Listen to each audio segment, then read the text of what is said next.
Hello, everybody, and welcome on into the starting nine. Martino Puccio, Mike Phillips, alongside you guys, day after the World Baseball Classic has finished. And as you can see at our graphic on the bottom here, Mike, Team USA loses to Venezuela. I mean, we'll get right into it, but how did you enjoy the tournament? First and foremost, did you like it a little bit more than you thought you would have headed into it? It's about the same as it always is for me because I still I've been on record many times that this is the wrong place in the calendar for the WPC tournament. And we'll talk later in the episode about what I think might be the answer to this, but for what it is and where it is here, and for me particularly, this might be just a me problem because I tend to be more involved in the working on college basketball. And this is right when March Madness starts, so I'm usually very locked in trying to make sure I have enough awareness for that. The WBC kind of slips under the radar a little bit. I get it from that standpoint, but as far as anticipating a build up to baseball and the energy around it, this was sensational. This was one of the better tournaments possible because a non-traditional superpower won the World Baseball Classic, and that was Venezuela, Mike. We talked about them heading into this tournament that they were a sneaky good roster, but anybody could have anybody in a single elimination baseball game for sure. But their pitching was so impressive, particularly their bullpen. I mean, let's get into a little bit of this game first, and then we'll talk about their run and then Team USA. This one was the semifinals and then the finals, Mike. Not much offense whatsoever for both games, and then the final. This was Team USA not being able to put together, I would say, five good at bats, respectable at bats the entire game. I really found a hard time seeing where Team USA was running up the count, putting the pressure on Venezuela. It felt too easy for Erod. Yeah, Erod coming into the year, an ERA of 5 last year, and again, different season. Could be, maybe he's amped up because he's in the final, and he can win the gold for his country. That's definitely something to watch here. But I think also the mentality for Team USA throughout this tournament felt just off. Like, I felt like you watch these the Dominican players, you watch Venezuela, you watch Japan. They were all having a blast, having a great time. The U.S. was sort of this weird mix between this corporate military approach where we see they bring in a pregame speaker for one of the guys who's on the SEAL team who killed bin Laden. You have them walking in yesterday, the Olympic hockey jerseys, to try and get some of that mojo from Team USA, who beat Canada last month at the Olympics. And you have the whole all-star thing of okay, I gotta make sure I get all his guys in here. They treat it differently than I feel like the rest of the world did, and they basically got to the final on talent alone, in my opinion. They did get to it on talent alone. The pitching really lived up to everything, including this final. Obviously, one would argue that Nolan McLean's start against Italy was the only poor start for someone with Team USA in this tournament. Skeens was outstanding against the DR. McLean had a fine outing against Venezuela. That is a vaunted lineup. That is not easy. When you're batting Jackson Churrillo at 9, that's never going to be easy, and especially for a guy as young as Nolan McLean. I thought he handled himself very well, even despite that bomb by Abreu. But yeah, for me with Team USA, I think you're spot on. It seemed like this tournament, in a way, was beneath them. Bryce Harper's comments, regardless of what he thought on the Olympics, it was just out of place. Mark DeRosa's comments about thinking that they were into the next phase of the tournament when they weren't kind of shows a lack of wherewithal and awareness just entirely. I think Turek Skubal, which again, understandably so, as to why he didn't want to pitch too much in this tournament. It just left a lot of poor taste in many people's mouths. The crowd difference too, and how amped certain fan bases were. It's not to say that the U.S. didn't have fans that showed up; they did, but it just felt and seemed to mean a lot more to a lot of other countries than it did the US. And that includes Italy, which is, a very ironic thing too, because as much as I love them, they aren't naturalized Italian citizens like some would have liked. I think that sort of arrogance caught up to them, but I think also just in-game strategy from Mark DeRosa here at the player selection. I want to get into that with the lineup. listen, I understand putting Harper in there to a degree. Obviously, he had a terrible tournament, but had arguably the biggest moment for them. Bregman getting the benefit of the doubt, Will Smith getting the benefit of the doubt, and then Byron Buxton. What did you make of those decisions by Mark DeRosa heading in? Yeah, for me, it's like again, this felt very all-star-ish, where it's like, okay, like I have my stars, like they give up their spring training time to be here. I have to, make it worth their while to come. Whereas like we saw guys go to other countries and not play at all, just be there for the experience. So like if, Right. for example, like Pete Armstrong is hitting and Gunnar Henderson is hitting, like they should be in the lineup. This is not a best of 7 series where like you have like six more chances to make it up. You have one chance to win the game. And if your best opportunity, and we saw this, and he bypassed pinch hitting Colorado yesterday, like that was a very strange call. Yeah, and the other point that you can make as well is that, right, say the idea is Erod's a lefty, he doesn't like those matchups for certain players with PCA and Henderson, which is just kind of silly because they usually start against lefties anyways, but they're not going deep into games. Rodriguez got taken out in the 5th inning. Yeah. It just, to me, is Two it's at bats. mind-boggling. Yeah, it's I find it so frustrating with the way DeRosa had to handle this or how he went about it. I don't think Will Smith warranted anything. I don't think Raleigh was great this tournament. Schwarber's avoided a lot of criticism. We'll get into some of the star players with that. But how about no, we'll shift it a little bit to Team Venezuela for a second before we come back to USA here. I mean, the entire tournament, they were completely dominant. They brought the energy. Ronald Acuna Jr. was a sensational piece for them. Suarez was sensational. While Abreu, obviously Abreu could have been considered MVP of the tournament. Really depends on who you ask. The bullpen was just. You were looking at some of these guys. You're like, why aren't they bigger names in the sport at this point? What surprised you most about Venezuela? Was it the pitching? Definitely the depth of the bullpen. When you look at the bullpen on paper, you're like, this is okay. Some guys who are at the fringes of big league bullpens. These are some guys who are like minor leaguers theoretically. These are guys who are not being asked to work in high leverage situations in the majors, and here they're mowing down the middle of these orders like Japan and the U.S. Just like it's like a might kind of your hot butter. So like it's just ridiculous, like how good these guys were able to raise their level, and goes to show you that the name on the front of your jersey matters in this tournament a lot, and the pride that the Venezuelan players had playing for their team definitely brought the most out of them. Oh yeah, especially if you saw Michael Garcia on Twitter. He's losing his mind. He's like, "Oh yeah, now you all want to talk about Latin America," basically talking about the rivalry between all Yeah. the countries, saying like, "Oh, now you want to be on our side when you're rooting against us." They were a great story. Eugenio Suarez, just seeing his passion there. Even Jose Altuve sitting behind home plate, which he was there for the semifinal and the final. His emotions as well. Seeing legends like Johan Santana, Miguel Cabrera also be a part of that coaching staff and celebrating those victories. We know Mets manager Carlos Mendoza had some mixed feelings. He got one of the win-wins of the entire thing. Nolan McLean pitched great, didn't get injured, and Venezuela won the title. So I know Mendy is happy about that. But yeah, Yeah. Venezuela, I mean, it's just I don't think right before you head into these games, regardless of like we take out the Italy one, but just like heading into the final against the US, if someone would have told you they held them to just 2 runs and only those came on a 2-run home run in the 8th inning against Yeah. Bryce Harper, you would have said, wow, they must have annihilated them. But no, it was a gritty win by them. And just a clutch hit, right? Like could have been a devastating blow with the Harper home run, right? And they just come right back and punch USA in the mouth. Yeah, they absolutely do here. Another thing I think we didn't mention here, it's some of these other countries outside of the U.S. here is like the importance of like trying to get to the Olympics as a baseball nation here, because U.S. remember has that locked up for 2020 because they're the host nation here.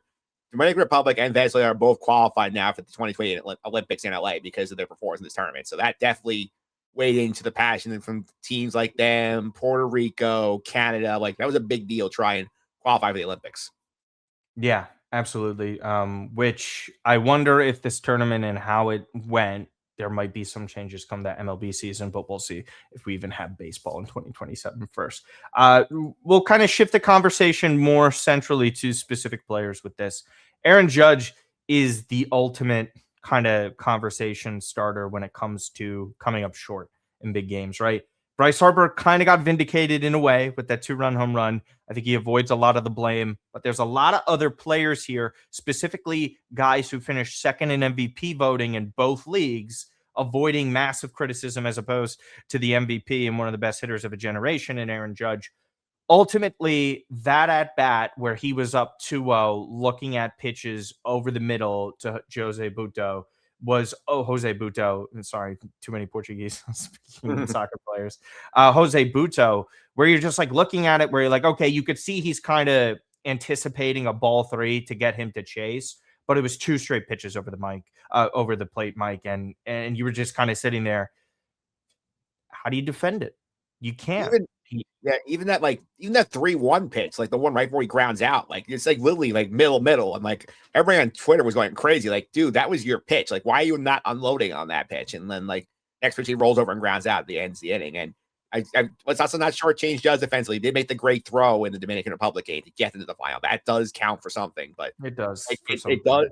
Yeah, but like when your reputation is the MVP, the bat, you're being paraded around as Captain America, and you have a reputation of not performing in the postseason for the Yankees. This is as close to postseason level experience you'll get here. And the stark difference in his numbers between the pool play games and the elimination games that he's in does not help the narrative here for Aaron Judge not being clutch. In terms of the Aaron Judge numbers here in the 3 elimination games, when 2 for 11, 6 strikeouts, no RBIs. Like that's a hard sell when you're paraded around as like the great white hope from USA Baseball. 6 strikeouts.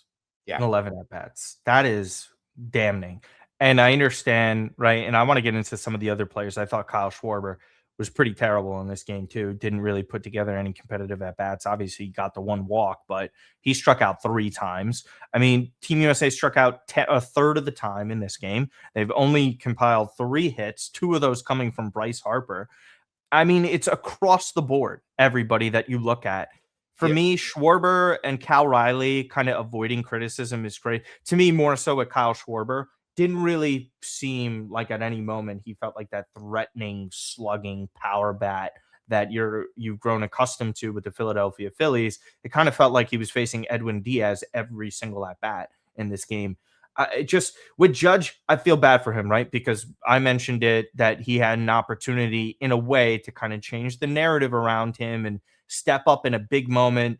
There was no Shohei Ohtani. They beat the DR. It's really coming down to Venezuela, a game that everybody thought that they should win. I understand how good Venezuela are and everything, but the expectation with Team USA, right? How many times do you see a tournament favored, especially in this sport, be minus 110? They were like minus 105 when we did our preview. We both thought that was a bit high, and it was proven to be true. I feel for him. You want to talk about the 1 throw. That's fine, I guess, right? It doesn't make up for the World Series drop, obviously, but he did nothing to, and I think this generation of players like the Harper, the Judge, the Schwarbers of the world, they didn't do anything to change the narrative that surround them. And I know Schwarber won with the Cubs and he came back late for that World Series, but the moniker of them just being losers and not like winning the whole thing, it's going to stick with them still, regardless of how you view the WBC. Do you disagree with that? Like, because I think ultimately it doesn't make things like dramatically worse for Bryce Harper and Aaron Judge, but I don't think it helps their narratives whatsoever.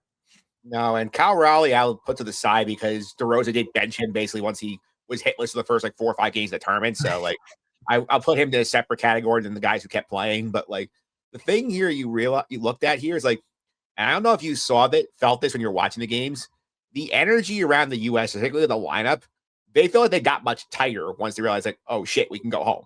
I feel like that, like they were playing, remember, they're putting up 15 runs on Brazil. They're putting up a ton on Great Britain.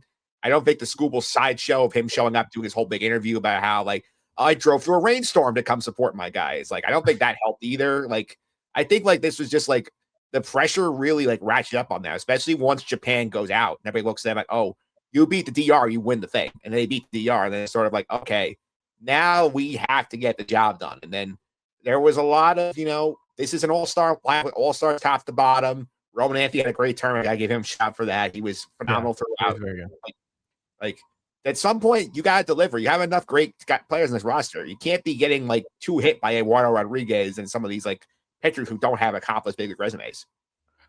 Luis Severino dominated them, right? Like we could talk about the final. It was 2 games worth Yeah. of domination from Even the starters that weren't necessarily like incredible levels, like they're respectable pitchers with respectable careers, but to the type of vaunted offense that the US was supposed to have, they were anything but that. And you could see it too, right? Like before the final pitch, before Roman Anthony strikes out, you look at the U.S. dugout, they pan to that. Schwarber's look, Judge's look on his face. All of them look like they lost even before the final strike happened. Yeah. Venezuela's pitcher, excuse me for a moment, Palencia, you could see almost like a tear run down his face before he strikes out Roman Anthony. Yeah. When you're in a situation, to me, and the way I read it, is that everyone on the field in both dugouts knew what the outcome was going to be before that final pitch was thrown. And to me, that is a signal of who is really got the right mentality and who doesn't. And I think that trickles down from a managerial perspective in a way. I like Mark DeRosa. He's a good analyst. He's not a manager. We can see why he didn't get hired. I think almost every single thing that DeRosa kind of did in terms of strategic talking points, whether it's in a press conference or in-game decisions, he didn't look good, Mike. He didn't look good. He did not. And obviously some of that was due to somebody in the tournament where he's telling us last night, oh, like I had, San Diego call me and say, please don't use my Mason Miller. And then unless it's a very civic situation, which his explanation made no sense. Like, okay, like we're going to save him for a save situation. Dude, the game was tied in the ninth inning. You tell you're never pitching him again at that point. So that's one thing to keep in mind here. Mark DeRosa, like obviously he got them to the final 2 years ago. They lost to Japan. 3 years ago, they lost to Japan. This is to me is like another reason why I have trouble taking this tournament seriously, where we see the U.S. don't think takes it seriously enough to be clear. The rest of the world does. We see these other countries hire either, former managers like Nicaragua brings in Dusty Baker. We have a lot of players who have, long storied careers like Mike Pujols for the Dominican Republic. Beltran is part of the Puerto Rican, some of the Puerto Rican staff. Cervelli had a long career trying to get into the coaching for Italy here. Venezuela's manager, I think, was a bench coach for the Astros for a long time. The USA's top choice was a guy sitting on a couch talking about baseball on TV every morning. Like there are so many ex-managers sitting out there who would love to get this job. You're telling me Buck Showalter cannot do this job. You tell me you can't pull a guy like Rocco Baldelli, who had the Twins doing well, off the street, got fired. Our best hope is the guy who's sitting on TV every morning on MLB Network, sitting on a couch analyzing baseball, as not coached professionally ever. That's our best bet. This would be like if we sent Charles Barkley to coach the Olympians in basketball. I don't think DeRosa is that bad of an analyst. I think the most damning thing was thinking that they were into the knockout phase when they literally had to rely on Italy to advance to the next round. That's not my point. The point is like we're taking but that's still like it points in the direction that he doesn't know what he's doing. Right? Like if in game, right? Here's my point. When you're in game, decisions are a lot tougher, right? Because they happen quicker than you see on the television. He had all the time in the world to know the rules, if you were in or not in. And if you don't know that outside of the diamond, then that's a huger issue to me. Because what would make me believe that you can make decisions on a whim? He can't. And he couldn't. And that was just like, to me, a signal that he's incapable of that. And he's already talking about like the Olympics and managing there and other. I think he should have been gone today, right now. Just done, move it over, U.S. Federation. Yeah, I think if to be clear, like he said that I believe he had a big part in recruiting the roster. I think Paul Skeen's helped there. Well, making the GM of the team, fine. Like where he's good recruiting players, do that. Bring in somebody who's actually coached or managed or played in the last decade to be your manager. Don't give me a guy who's working on TV every day as your manager in what is supposed to be the most prestigious like international baseball competition out there. All right. I agree with you. It's unfortunate for DeRosa, but I think out of all like the baseball people in this entire situation, I think he comes out looking the worst, and that kind of does include the players. So something that you loved and you wanted to talk about. So we're going to bring this up. Jason Stark had a proposed plan and idea to sort of, I guess, fix the World Baseball Classic or make this a better tournament. Obviously something that not only you and many other people have been banging on the drum because we see, the guardrails up on pitching and, all these other situations where ball clubs are calling in. It was the same thing with Venezuela and Palencia. Like, you could only use him in a safe situation to win the game. So yeah, bring up Jason Stark's idea and plan and why you like it and why you think it could work out. Yeah, because one of my biggest issues with the term has always been, okay, it's in March. We're building up pitchers. We have these stupid rule. Okay, you can't throw back-to-back games. You can't like more than once. You can't throw this many pitches, so on and so forth. And that to me does not jive with, okay, we're trying to make this like the most important baseball tournament in the world. And obviously, you have the issue of the baseball calendar. If you try to run this full thing in season, you're shutting this thing down too long. So, what Jason Stark pitches for the Athletic is the idea. Okay, we split the tournament in half. Basically, we do pool play in spring training in March. So you play about a week and a half of pool play. You go back to camp, pick up a tournament during the All-Star break. So you do the knockout rounds there, the quarterfinals, semis, and the finals. Basically, the way you pitch it was like make this a full baseball week. You have the Home Run Derby Monday, the All-Star Game Tuesday, Wednesday and Thursday, the knockout rounds, day off Friday, semis Saturday, final Sunday. You're back to business on Tuesday the following week. So I love this idea because he also made it clear that if you want to avoid the risk of guys not showing up in March, basically you have to be around for the March rosters if you want to play in July. You can't just big time and say, okay, I'm only showing up if we make the knockouts. So I think his idea is we cut the field down to 8 by the end of spring training, and we do the final 8 teams in the season.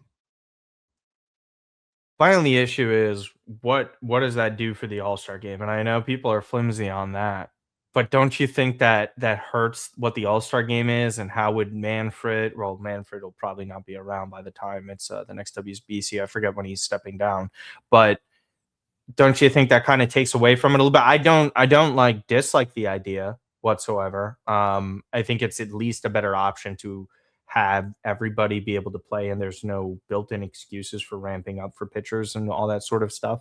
Don't you think that could potentially take away from the Summer Classic? I disagree because I think I'm with Stark, where it's like this is like the week of baseball. Like we're gonna take the World Series stage. The All-Star game. I don't know how many people you have watched the Derby on Monday.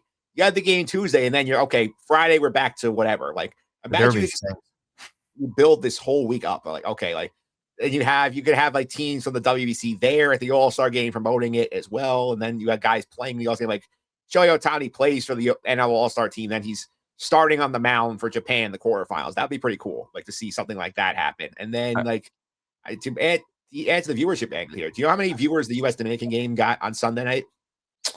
Oh crap! I actually did see it, but it already escaped my mind. What are the numbers? It got 7.5 billion viewers on Fox. It's I think the best game the tournament's ever had. But keep in mind, this is also hours after the March Madness brackets are revealed, going against the Oscars on ABC. You put this game on a Thursday night in the middle of July when there's no other sports in town competing with you, that game might get 15, 20 million viewers. Yeah, and seven and 7.5. Honestly, like the Oscars viewing went down the tank, but we will discuss that right at the end of the show. I would like actually the idea of picking one representative per country for the Home Run Derby. I think that would be a fun thing to add in instead of just picking players from teams. Home Run Derby is they did that in 2006 when they first did it. Okay, so it shows how often I watch because I find the Home Run Derby just as stale as the dunk contest at this point. Just there needs to be more variety. Let us know, guys, in the comments if you think Jason Stark's proposed plan would work. It's better. It's a solution. I just do want to see more pitchers going deeper into games for this kind of stuff. So moving on from the World Baseball Classic and heading in to the Major League Baseball season, Mike, heading into the New York Mets here. Carson Bench, man, talk about taking spring by storm.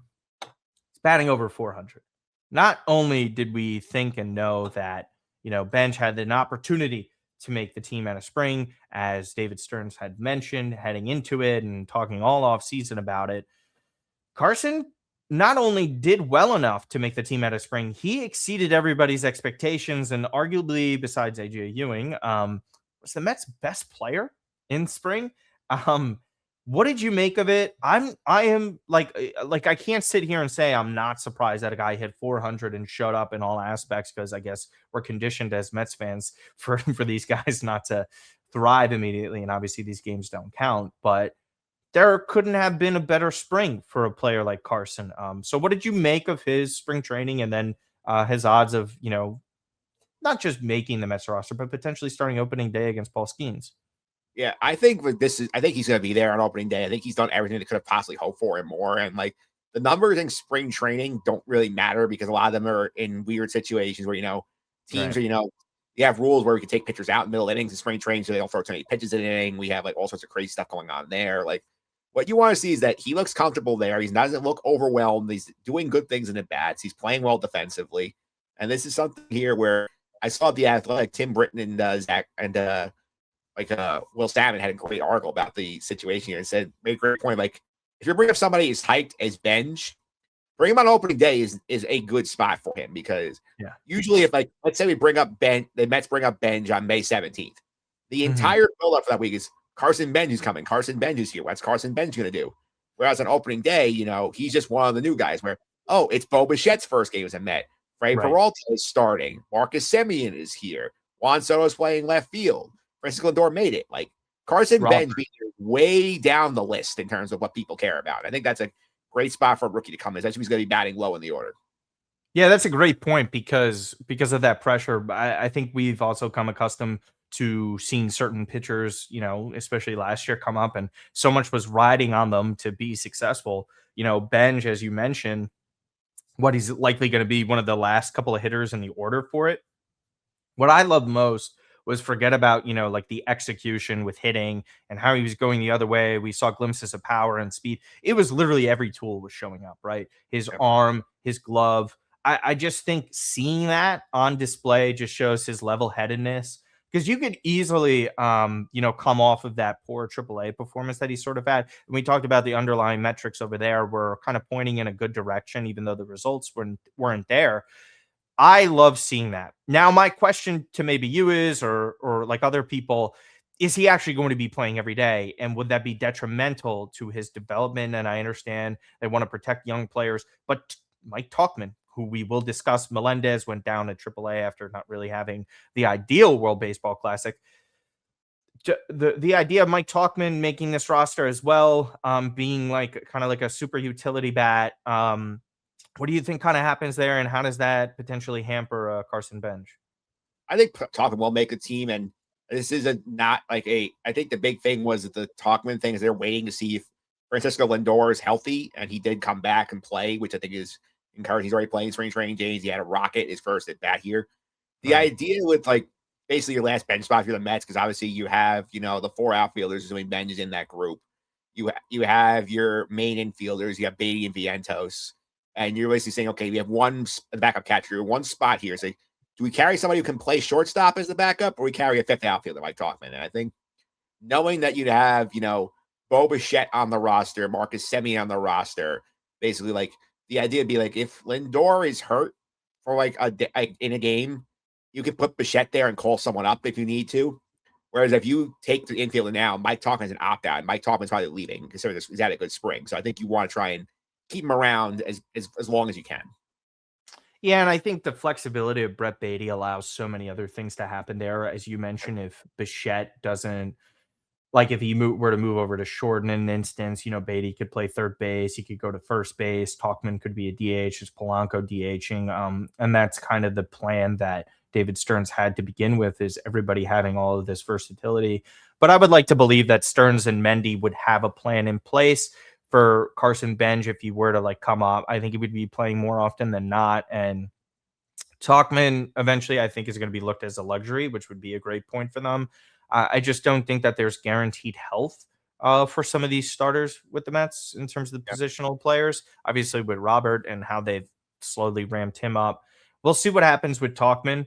I just think he's had too good of a spring for them to kind of not do that. And obviously, optioning Melendez down there makes even more sense for that to happen. So ultimately, my final question to you is: does Carson Bench start opening day against Paul Skeens? I think he does. I don't think you bring him here and have him sit against Baltimore. I think you say, okay, buddy, you're hitting nice, not a lot of pressure. Just go play your game. We'll figure it out. Yeah, I'm curious to see what happens with first base and DH for that game. I th- I Yeah, am I think that there's the possibility of Beatty first base and Polanco DH. Do you I could think see that's a I could see that, especially like they're starting to get Beatty over playing over there more. So I think they think they might just think Beatty's a better defender over there than Polanco is, and just kind of go with that. showing a lot of scoop highlights Yeah, everywhere? So, um, probably the final conversation regarding the Mets and their bullpen, or just the roster in general, is his final bullpen spot.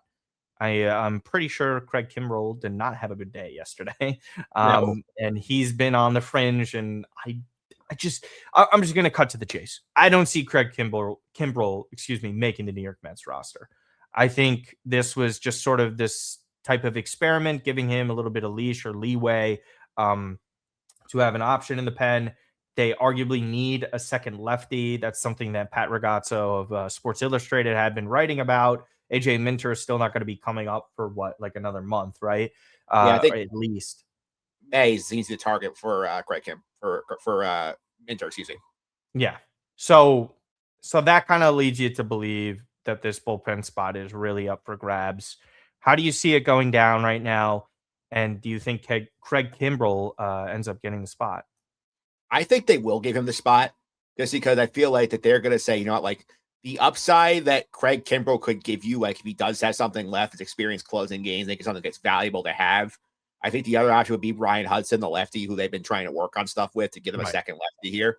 I think like Kimbrell, I think is a guy like they've been talking a lot about, like, you know, we like where his fastball is, you know, his spring training results don't mean his touch as much as what we see in terms of what his pitches are doing.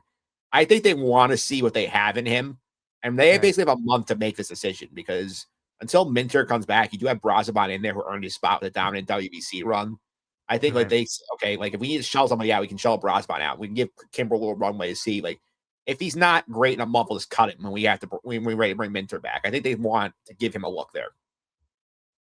Yeah, it's just gonna be so weird seeing Kimbrel in Mets orange and blue too. That's gonna be something like I still don't even like think about him being on the roster. I think you present a good point with Hudson there too.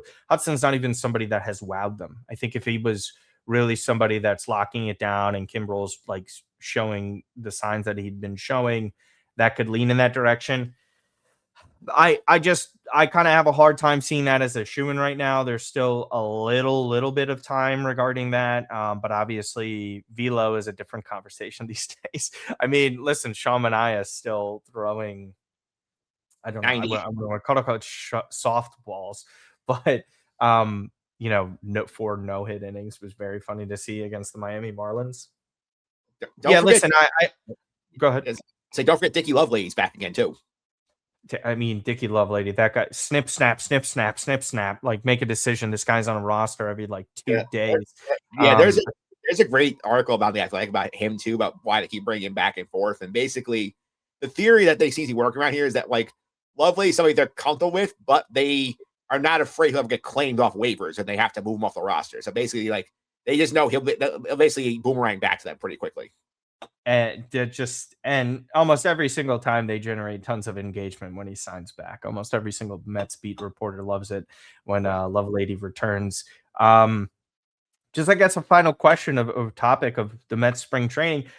I just, knock on wood, coming out clean. If you were to have to say there's a pitcher who's impressed you most, and then a positional player has impressed you most, I'll go first with pitching. I think Tobias Myers was the ultimate, signifier of wow, this guy is actually very underrated. And what we saw from the Freddie Peralta trade and the upside is significant with him. And he had a great spring. And I would go in the direction of Carson Bench for the positional players. Just happy to see. I thought Ronnie Mauricio also had a pretty solid spring training, so it was nice to see for him. Hopefully, he gets a little bit more game time. Still a talented player, in my opinion, but we'll see what happens there. So, who were the two that kind of stood out to you this spring? Yeah, for the sake of variety, I'll give you two different guys. I think both yours are good shouts. Position player wise, and Jim Bowden has it on the Athletic too. AJ Ewing had a very, very fun spring because like the man can fly. He can spray the ball over the field. Like he's gonna be down. I don't know if they decided anything double A or triple A yet for him, but like he's a guy who's gonna be watching him very closely this season. I think he will be on the big league team at some point in terms of hitting wise. And Right. yeah, you want to weigh on Ewing? Yeah. I mean, I think we mentioned it a few times. I think that there is that possibility that he could step up and make an impact on this team, knowing Luis Roberts' injury history.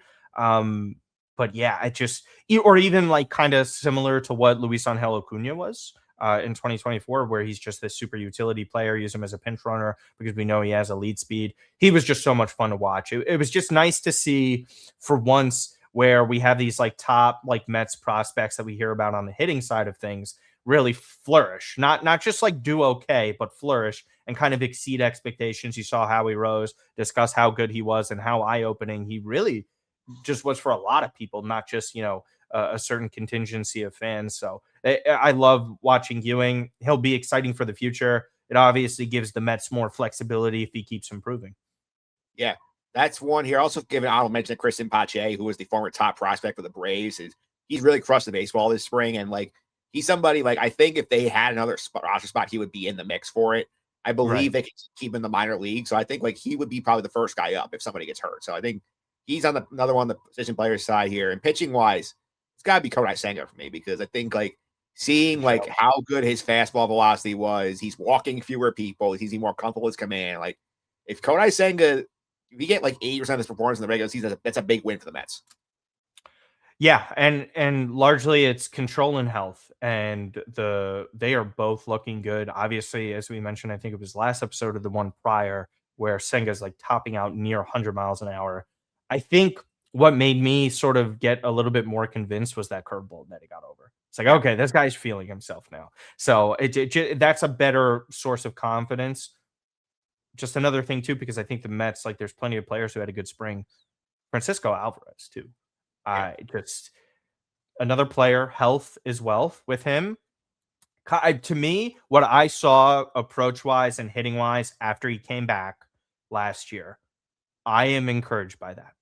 Yeah. He's had a couple years under his belt now. He's still young in terms of catchers. There is more experience. He is the ultimate X factor in that Mets lineup, truthfully. Because Yeah. if Alvarez gets close to that player that a lot of people thought he could be with one of the top prospects in baseball, let alone catcher, it'd be a huge swing for the Mets. Just kind of final thoughts on him before we move on to the Bronx. Yeah. The question with him has always just been health. He's been with Francisco Alvarez. It's just a matter of like, can we get 120, 130 games out of him and have him like stay healthy? I think like they messed with his swing too much last year, and Eric Chavez tried to have him do a swing change, and he gets hurt in spring, and then it feels like he's gone back to his old swing. It seems to be much more comfortable right now. Yeah, just going the other way last year with certain hits. We'll see if that power returns that we saw from a couple years ago, where you're like, wow, like this guy could easily get 25 for a fully healthy season. So yeah, I agree with you there. Positive spring for the Mets. We'll see how that carries over in due time. Some more positive news out of New York sports and New York baseball in particular, obviously. Garrett Cole is slated to pitch for the Yankees today, March 18th, Mike. So give us a little lowdown with this. We've seen him slowly ramp things up. I believe the target is still to return in June, if I recall correctly. We'll ultimately Yeah. see what happens there. But, this is still positive news.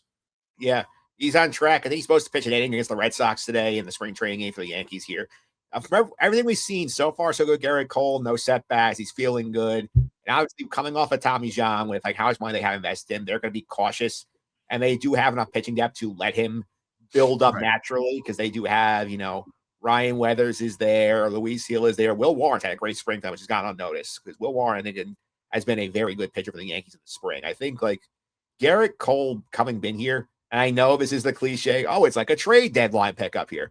It basically is a trade deadline pickup for them because you're basically adding a potential ace to your staff in June to carry you the rest of the season here. And like the fact Right. that like I thought they would be a little behind this, the fact he's getting into a grapefruit league game is definitely a nice sign for a Yankee fan.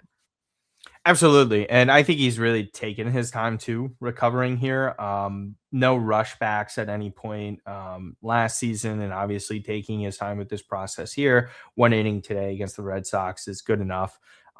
It's just health with him. I had zero doubts, honestly, about him coming back. Maybe not the most dominant of levels that he was prior. Listen, he's not spring chicken, right? At the end of the day, ultimately, I understand where that frustration from Yankees fans come from with the, oh, it's just a trade deadline acquisition because they're not like the super Death Star that they were 25 years ago. But it's still Gerrit Cole. This is one of the best pitchers of a generation. He has Yeah. consistently been one of the best, and especially since he arrived at the Bronx. I think he deserves the benefit of the doubt. I think Yankees fans should be a bit more eager for it. Not to say that they aren't. I think there's a good contingency that remain positive all the time. Cole is a huge momentum swing because we saw how good the Red Sox players look this spring. The Orioles could turn it around, and the Rays are always going to be competitive. They're going to need Gerrit Cole in the AL East. The AL East is a juggernaut. This is, for my money, easily Yeah. the best division. You even mentioned Toronto, who won the pennant last year, like which is Like I feel like Toronto's just like a known thing, anyways. Like they were the division leaders. Like not to like omit them, but like it's implied yeah, that yeah, they were like a couple plays away from winning the whole thing. It's a juggernaut there, so they're gonna need all hands on deck. yeah, they will. And obviously, I know like your points, like I think the Yankee fan is more frustration. Oh, like we brought the same team back that got waxed by the Blue Jays, and kind of like, okay, like we bring in this somebody new who can like change the energy in the room a little bit here. And technically, Gerrit Cole was not there last year; he was not on that roster against the Blue Jays here. And I think your hope, if you're a Yankee fans, that you get to the postseason and you have a rotation of Cole, Fried, and Rodon as your top three, which is a very tough out in a short series. It's also just a different shakeout for the playoffs too, right? Like one would imagine if Gerrit Cole's there last year, the Yankees won the division. No, Yeah. right? I mean, Yeah, their pitching was good, but they it changes. if he wins one game, you're in the home field spot. Yeah, which again, I think they got battered in general in that ALDS, but no Bichette there. It's I think everybody knows about the Yankees, but there's so many teams within that division that you could say, oh, they're really good, but they could also miss the playoffs easily. I think they're going to all be fighting for those wild card spots, obviously on top of the division. I don't think there's a clear cut winner for the AL East. We'll be talking about that before the season starts. I was thinking about it last night, and I was just like, because Smoltz was talking about the Red Sox and Joe Davis and how good and talented they are. And I'm a big believer in the Red Sox this year. Man, it's hard to pick one. Really, Yeah, like that stands out. I think you give the benefit of the doubt to the Jays, but they narrowly won the division. They did lose Bo Bichette. They are talented. Cease is a huge addition. I just don't necessarily believe they're this shoe-in. I think the Orioles are clearly going to be better too. We'll see how Mr. Alonso and company does over there. And the Rays are just always going to be the Rays. They're going to be pesky. yeah. Even if the Rays, we think they're going to be last, like they're going to pick games off of these teams to the top ahead of them in the division here. Like this is not going to be, the like Chicago White Sox in the Central a couple of years ago, Rockies last year, where teams that are going 12-1 against them in their 13 games. They're going to win 4 or 5 games against most of these teams in their division. They're going to be incredibly difficult. Yeah. And it's not going to be at Steinbrenner Field, correct? Are they going back to the Trop this year? Back to the Trop. What a shithole of a state. I can't. I've been to about like 8-9 stadiums this year. I have not gone there yet. Don't let it close before you get there. Well, if I go back to Disney, it's only an hour drive, so that might be worth the trip just to knock off the list. Hey, yeah. Well, you're a guy of many lists and all that kind of stuff. I just want to end it and wrap it up with some Oscar talk. Sure. What did you think of it? I thought it was kind of just a really boring spectacle. A tie was interesting. First one since 2012, I believe, in any category.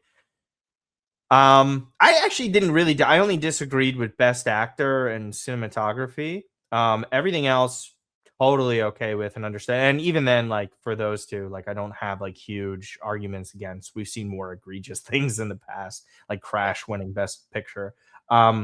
I will say the only egregious thing for me was that F1 got nominated for Best Picture. I think that was the most laughable thing in the night.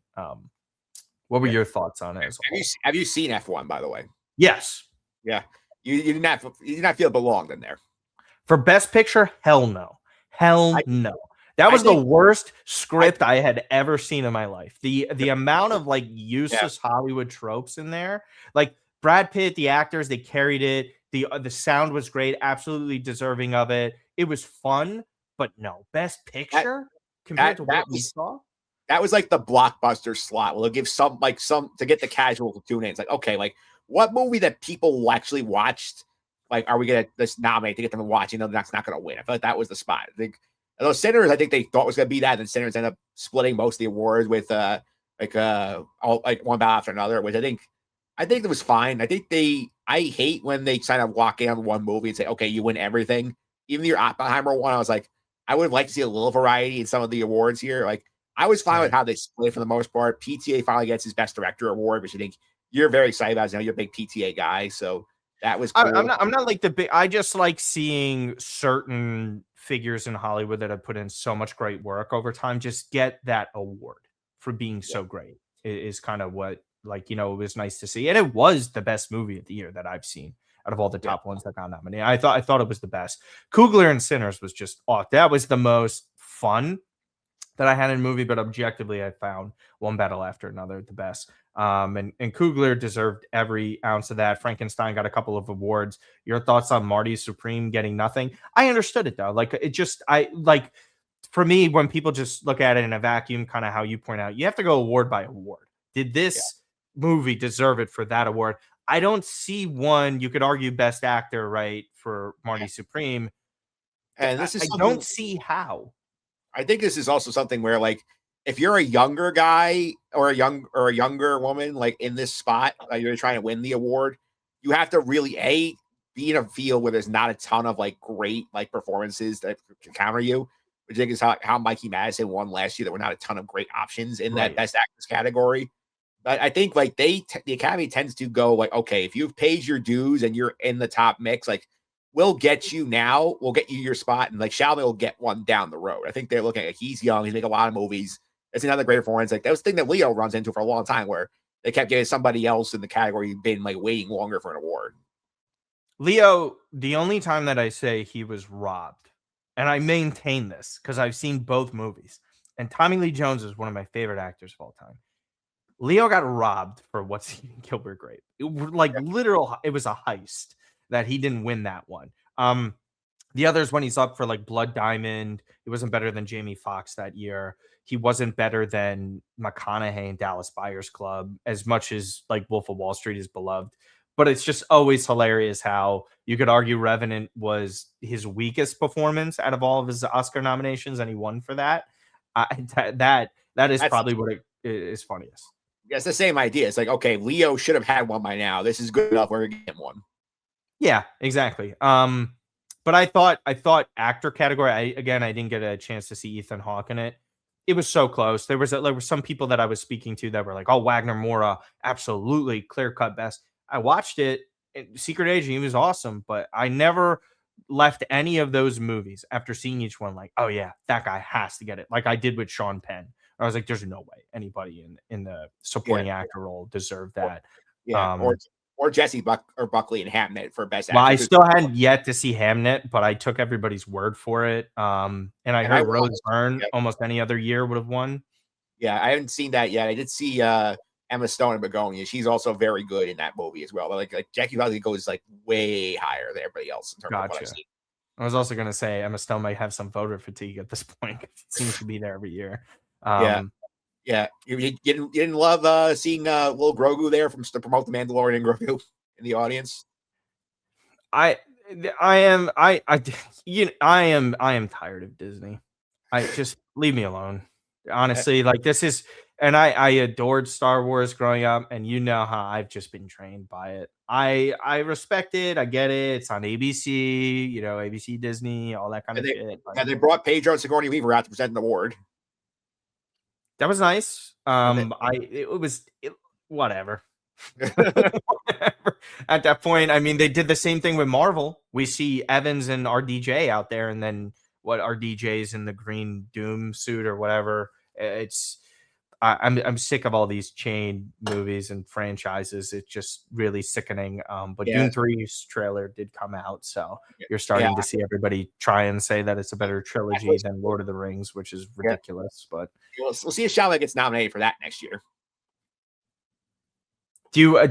has there ever been, just before we wrap up, has there ever been a sci-fi leading actor win an Oscar? I know there's been nominations. I There's don't definitely been necessarily. nomination. I can't recall. Yeah, I'm gonna try and look up real quick some of the best Oscar winners. I'll also throw out here like if you're trying to get ahead of your Oscar homework this like for the next year's ceremony here, like Nolan's back with the Odyssey in July, and that's gonna be Right. get like 9 million awards. You look at the cast, you look at the setting, you look at the production The value. hype Like, around it, yeah. yeah, I mean, like Matt Damon's the main lead character as Odysseus, and I feel like he's definitely gonna end up getting a Best Actor, not like nom out of this movie.